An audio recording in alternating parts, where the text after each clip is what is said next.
एक छोटे से गांव में, जहां खजूर के पेड़ों की छाया जमीन पर बिखरी रहती थी, असलम नाम का एक गरीब किसान अपनी छोटी सी झोपड़ी में रहता था।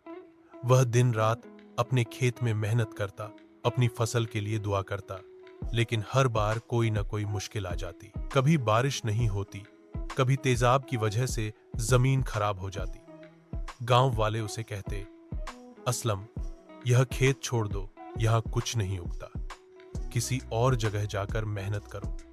मगर असलम हमेशा मुस्कुराता और कहता, अल्लाह पर भरोसा है, सब्र का फल मीठा होता है।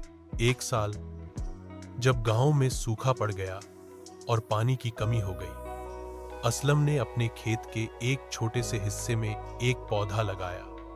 उसने अपने पास बचे हुए थोड़े से पानी से उसे सींचा, हर नमाज के बाद दुआ की और सब्र के साथ इंतजार किया।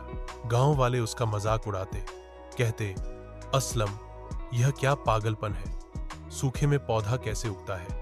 लेकिन असलम ने न उम्मीद छोड़ी और न ही सब्र। हर सुबह वह उठकर अपने खेत जाता, पौधे को देखता और अल्लाह से दुआ करता।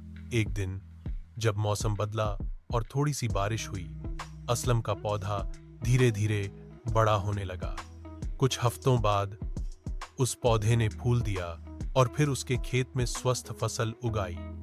गांव वाले हैरत में रह गए।